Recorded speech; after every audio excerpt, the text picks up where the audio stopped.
I wish that I wouldn't have to make this video. I wish that this is not what I would be saying right now. I wish that, the news that we would have gotten would be that Christianah Idowu had been found alive, hale and hearty, and had been reunited with her family. Unfortunately, this is not the case. This story really hits me differently because I was really involved in a WhatsApp prayer group that was created in my church because Christianah Idowu happened to be a sister to one of my church members who had alerted us that her sister was missing. And so as a church, we created a WhatsApp group where we started a prayer chain for her every day, some days ago, until we eventually heard that she had passed. So right now, Justice for Christianah Idowu is trending, but I just want to bring the full story out here and then to see the lessons that we can draw from this, because the heart of man is desperately wicked. And so every day we really have to be at alert. We shouldn't let our guards down, because you only know your own heart. You don't know the heart of the next person. You don't know the heart of that person that you call a family member or that you call a friend. So this is actually what happened. This guy, Ayomide Adeleye, a 23-year-old guy, a student at Olabisi Onabanjo University, OOU, in Ogun State, Nigeria, a philosophy student. He took the life of his friend, Christianah Idowu, a 300 level student at the Federal University of Agriculture in Abeokuta, Ogun State, Nigeria. Apparently, Ayomide and Christianah have been friends for a while. Both of them schooled in Ogun State, and they also attend the same church in Ikorodu, Lagos, Nigeria. Christianah, before her passing, was doing her industrial training, IT, at the University of Lagos in Yaba, Lagos, Nigeria. So on this particular day, August 19, she left home in Ikorodu, and on her way to Yaba, it started raining. So she decided to stop over at Ayomide's house, her friend, for the rain to subside. So she stayed at Ayomide's family's shop, which was right in front of the family house. And while she was there, the rain got heavier. So Ayomide told her, oh, why don't you come inside? Not suspecting anything. After all, we're friends, we're church members. So she obliged. When he got into the apartment, Ayomide wanted to have his way with her. And then she resisted. This led this guy to take her life. And it did not just end there, because this story is a very, very mysterious one. Or how do I even put it? It is so painful. I've never felt so sick to my stomach. Someone may think, oh, maybe it was in the process of the struggle and scuffle that he mistakenly killed her, pushed her, and she hit her head, and something like that. But I totally disagree with that, because the actions of this guy afterwards speak a lot.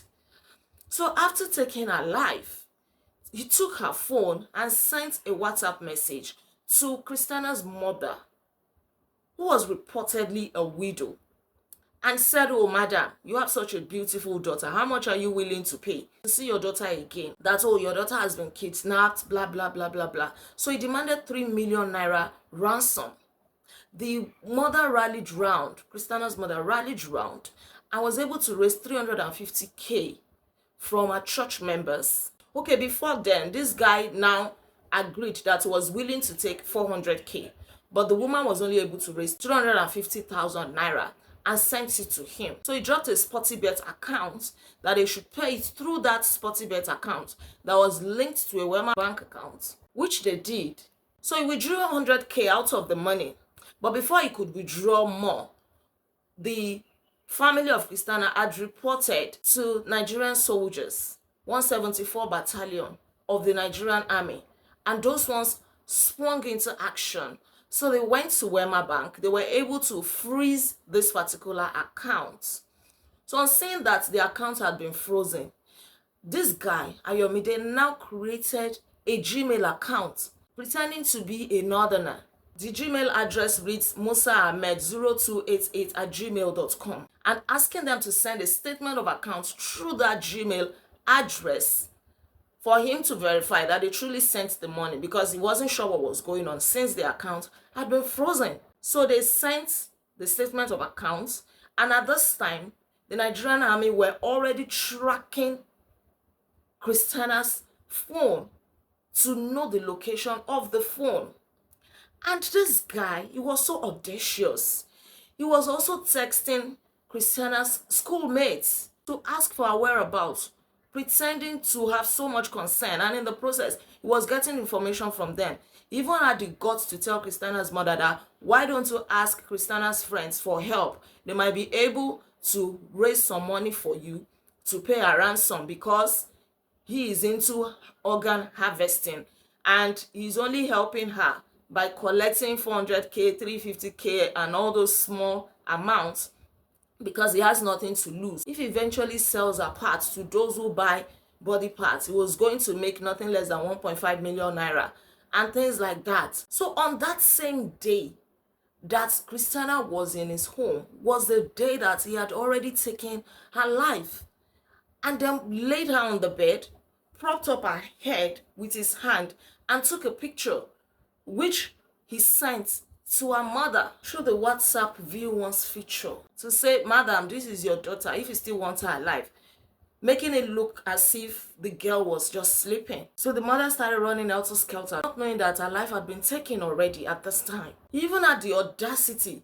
to also say that his only job was to target young and healthy people between the age of 18 and 40, and then he would take life out of them and sell their parts, their body parts. This horrendous story is just beyond me. So it was in the course of this back and forth that the Nigerian army were able to track this guy down to his home, his house in Ikorodu. And fortunately, they met him there and they asked about the phone, Christianah's phone in his hand. And he said, oh, somebody had brought the phone to him for repair. And then he didn't ask the person any questions, that he is into phone repairs. They also found 7 phones with him, and they arrested him on the 1st of September, 2024. It was on the 2nd of September that he actually confessed that he took Christianah's life. And then he told them what happened. Even while he was in custody, he attempted committing suicide, but the soldiers quickly restrained him from doing so, because he knew that, oh, the game was up. So you can imagine the shock, the pain that we felt in my church when we received the news that our dear sister that we've been praying for, that we've been earnestly praying for her return, had actually gone to be with the Lord. I couldn't contain it. I couldn't wrap my head around it. Before I even came out to do this video, I thought about it. Even up till now, I still cannot fully wrap my head around it. Because if you see this Ayomide guy, look at him.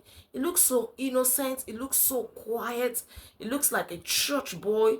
This is even one of the pictures that he posted on Twitter, where he wrote, "Fine boy, we love Jesus." So you wouldn't have suspected anything. But apparently, this boy is a serial key, because reports are now coming out that he allegedly killed his own girlfriend in 2018, and that in 2020 he killed his biological sister. And do you know what? Everybody whose life he has taken, he would dig a shallow grave in his compound, in his father's house, and bury them there. When he took Christianah's life, he dismembered her body and buried the body in this shallow grave. So many questions are begging for answers. Who are the parents of this guy? Where are they? Did they not suspect anything all this while? Did they not get any cues from this guy? Did he not behave weirdly? Is it that they are not a part of his life for them to have noticed that this guy is into something? Because one can say at this point that this boy belongs to a cult. How did he become so audacious to just be snuffing life out of people and then burying shallow graves where he would put their bodies, their dismembered bodies? Or is it that he's actually selling their body parts to people who would buy them? Is it truly an organ harvester? But then the first concern for me is the parents. Where are the parents? Are they not involved in his life? As parents, we need to do more. We don't get disconnected from our children's lives, no matter how old they are. As long as they still live in your house, they are not yet married and things like that. You still have to be checking on them. And to say that this guy is young, 23, when he killed his girlfriend in 2018, by my calculation, he was still a teenager. Must have been like 17 years old. When he killed his sister, he must have been like 19 years old. So how was he able to do all of this according to the reports that we got? How was he able to do this? Or is it that the parents were aware and then they covered this up?